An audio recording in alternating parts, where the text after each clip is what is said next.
le jour où j'ai décidé de combattre mes maladies, le jour où j'ai refusé de mourir. Ce jour, il est arrivé pendant la période Covid. J'avais 51 ans. À 51 ans, j'avais un quotidien côté santé qui n'était pas facile. Tous les 2 mois, je vous dis bien tous les 2 mois, j'avais une sciatique. Et puis j'avais aussi une grippe interminable pendant la période hivernale. J'avais aussi de l'arthrose au genou à 51 ans. Et puis quelquefois j'avais aussi la gastro. Enfin bon, j'avais pas une vie très très facile et je me posais déjà plein de questions parce que je me disais pourquoi à 51 ans, j'arrivais pas d'enchaîner à chaque fois qu'il y avait une douleur qui passait, il y avait quelque chose qui arrivait à chaque fois après. Ça s'enchaînait à chaque fois. J'avais toujours un truc qui allait pas. Et puis un jour, après avoir mis c'est les 3 fameux vaccins à ARN messager, vous savez ces 3 vaccins qui devaient nous sauver la vie là, qui devaient nous déconfiner, qui devaient ne pas nous infecter entre nous, cette période où il fallait se méfier de son voisin. Donc en fait, un mois après avoir fait ces 3 vaccins, j'ai eu une douleur un samedi soir. Je m'en souviendrai toujours. Je me suis pliée en deux. Je ne savais plus comment me mettre, tellement j'avais mal. Je ne savais pas comment respirer. Je ne savais plus comment me mettre avec mon mal aux épaules. J'avais mal au dos. Je ne savais vraiment pas ce que j'avais. Et je croyais que c'était vraiment la fin pour moi. Et donc, j'étais vraiment pas bien. Et ça a duré quand même 30 minutes. 30 interminables minutes où je croyais que j'étais en train de mourir. Je croyais que mon corps était en train de s'éteindre. Le lendemain matin, je suis partie à SOS Médecins. J'ai de la chance parce que SOS Médecins, c'est à 10 minutes de chez moi. Et je suis partie à première heure. J'étais fiévreuse. Le médecin qui m'a reçue, c'était un jeune médecin. Il avait des gants. Je précise ça parce que c'est important. Il avait des gants et il avait aussi un masque. Mais quand je lui ai dit ce que j'avais l'impression qu'il ne voulait pas me toucher. Il ne voulait pas faire son auscultation, son examen comme il fallait. Il m'a dit les symptômes que j'ai là, ça c'est le Covid. Obligatoire, c'est le Covid. Je lui dis, ah bon, et alors vous allez me donner quoi? De céphéralgan à prendre et après je ressors? Je lui dis, non, non, moi je ne sors pas de là, il faut que vous m'auscultez. Et donc, qu'est-ce qu'il a fait? Il a insisté, il m'a dit non, c'est le Covid, vous verrez, ça va passer, si ça va pas, vous reviendrez. J'ai dit non, je sors pas de là, examinez-moi. Et là, il a pris son temps pour m'examiner. Et il avait peur, j'ai vu qu'il avait peur d'avoir le Covid, je peux comprendre. C'était une période confuse, hein. Je vais pas l'accuser, je vais pas lui intenter un procès. Je sais que chaque médecin fait ce qu'il peut et chaque médecin, bah, c'est un être humain comme tout le monde. On peut se laisser influencer aussi par les médias, comme on n'en parlait que de ça dans les médias. Et donc, en fait, quand il m'a ausculté, là, il a compris qu'il y avait un souci avec mon poumon gauche. Il a vu que mon souffle n'était pas normal du côté de mon poumon gauche. Et là, il m'a dit que j'avais une pneumopathie. Pneumopathie, ça veut dire que j'avais mon poumon gauche qui était infecté. Et là, il m'a dit qu'il fallait que je fasse une radio, que je fasse des analyses.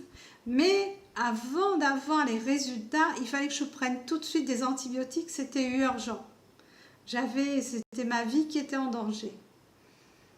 Alors, quand je suis sortie de chez le médecin, évidemment, je suis partie à la pharmacie et tout, j'ai fait ce qu'il fallait.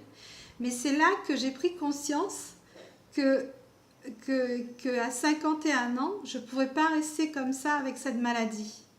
J'ai pris conscience qu'il fallait plus faire confiance au médecin parce que là, il a fallu que j'insiste pour qu'il trouve la solution.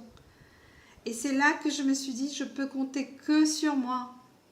Ma santé, c'est tout ce que j'ai. Je suis fauchée, d'accord, mais j'ai ma santé et il faut que je vive, il faut que je revive à nouveau. Et là, je me suis dit qu'il doit y avoir d'autres solutions que la médecine traditionnelle. Je ne veux pas critiquer les autres, la médecine, hein, parce que grâce aux antibiotiques, j'ai pu guérir. Sinon, je ne serais pas là. Mais je me suis quand même tournée vers la médecine, les médecines alternatives. Vous savez, celle qui est pas mise en avant par les médecins. Et je me suis tournée vers Internet, évidemment. Mais Internet, à ce moment-là, de quoi on parlait, devinez, ben, c'est le Covid, évidemment. Et j'avais pas de réponse. Alors, je suis repartie dans les vieilles méthodes. Heureusement que la médiathèque était ouverte à ce moment-là. Elle s'était ouverte. Donc, j'ai pu m'instruire. J'ai lu beaucoup de témoignages de personnes qui n'y croyaient plus et qui se sont mises à essayer, à faire des essais parce qu'elles étaient condamnées. Elles se disaient, bon, perdu pour perdu, elles essaient quand même des personnes qui avaient des cancers et tout et qui avaient pu, je vais dire, ressusciter, on va dire, c'est vraiment le mot ça, ressusciter. Et je me suis dit, bah, si elles ont pu ressusciter, bah, moi aussi je vais ressusciter. Moi aussi je veux vivre. À 51 ans, c'est pas normal d'être tout le temps malade. J'ai pas 80 ans. J'aurais 80 ans, oui, j'aurais accepté ma situation. J'aurais 90 ans, oui, j'aurais accepté. Mais là, mon corps ne peut pas s'éteindre à 51 ans. Et du coup, bah, j'ai fait mes recherches. Et à force de chercher, je suis tombée sur une pépite. Cette pépite s'appelle, c'est un livre qui s'appelle La vérité censurée. Et cette pépite, elle parle que des vitamines. Et moi, j'ai compris que mon corps, il manquait de vitamine C. Et là, j'ai fait un traitement de fond de vitamine C pendant 3 mois. Pendant 3 mois, ça faisait partie de mon hygiène de vie. Je prenais 1 gramme de vitamine C liposomale tous les matins. Au bout d'1 mois, je voyais qu'il commençait à avoir une différence. Je voyais que mon corps était plus résistant. Je me voyais moins fatiguée. J'étais moins irritée. Ça allait beaucoup mieux. Il m'est même arrivé d'avoir oublié de le prendre le matin. Quelquefois, je prenais le soir aussi. Et malgré que je prenais le soir, parce on me dit toujours, oui, la vitamine C, ça ne fait pas dormir. Ben, moi, je dormais bien. Pour la première fois, j'arrivais à dormir des nuits entières. C'était génial, je vous assure. Et puis le deuxième mois, j'ai vu que j'avais plus de sciatique. Le grand bonheur. Vous savez, ne plus souffrir de sciatique, parce que les sciatiques, franchement, c'est handicapant. Après, j'ai vu que j'avais plus de grippe aussi. Enfin, si, plus de grippe. Entre parenthèses, je l'ai chopé, parce que c'était la période hivernale, mais ça a duré 3 jours. 3 jours, 3 petits jours. Je dis 3 petits jours parce que je pouvais dormir, j'ai pas eu de fièvre. Et puis, mon genou qui me tiraillait le matin quand je me levais, eh ben, je ne sentais plus. Je me levais comme si j'avais 20 ans.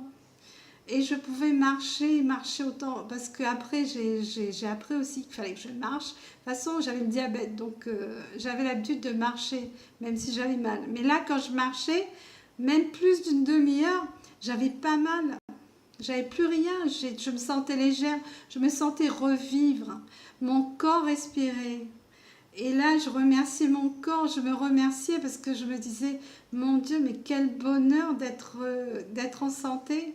En fait, ceux qui ont été en santé ne peuvent pas savoir ça. Mais quand on est passé par là où je suis passée avec toutes mes douleurs, quand on était au fond du gouffre, je peux vous dire que là, le bonheur d'être guéri, je vous assure que c'est bien.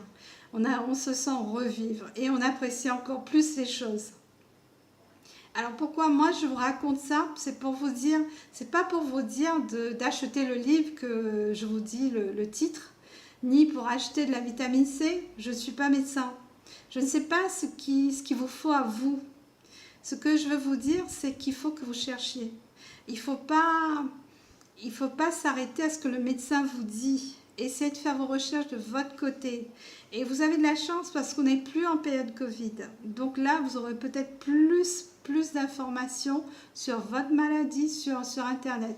Et quand on vous donne un médicament, regardez toujours si c'est bon pour vous, si c'est pas bon. Parce que moi, je suis déjà tombée sur des médicaments qui guérissaient quelque chose et qui détraquaient de l'autre côté, vous savez. Et je pense que vous aussi, il y a souvent des effets secondaires aussi. Et avec la vitamine C, j'ai jamais eu d'effet secondaire. Quand je fais la recherche sur internet quand même pour la vitamine C, on disait que si on prend trop, on aurait des calculs. J'en ai jamais eu. Ça fait 3 ans. J'ai pas arrêté. Hein. Je voulais faire juste 3 mois. J'ai pas arrêté. J'ai pas arrêté ma vitamine C. Pour moi, c'est ça qui est vital. Donc, j'ai jamais eu j'ai plus eu de problème dedans aussi. Et j'ai jamais eu de calcul. Donc, vous, de votre côté, abonnez-vous à une médiathèque. Peut-être vous ne trouverez pas votre solution sur Internet. Peut-être vous trouverez, j'espère. Mais abonnez-vous sur Internet. Remettez-vous à lire, à chercher. Votre santé, même si vous êtes fauché, votre santé, c'est votre richesse. Vous avez cette richesse, gardez-la. C'est ce que vous avez de plus précieux. Et vous savez, les personnes, même les personnes qui sont riches, si elles sont malades, eh ben, elles ne sont pas heureuses.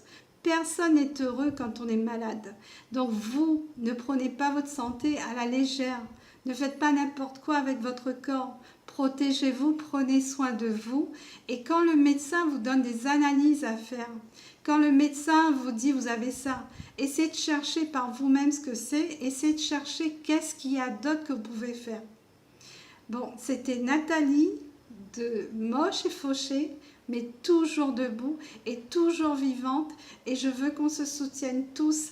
Et je vous remercie de m'avoir écouté. Et j'espère que je vais aider quelqu'un à travers cette vidéo. Je vous remercie beaucoup. À bientôt.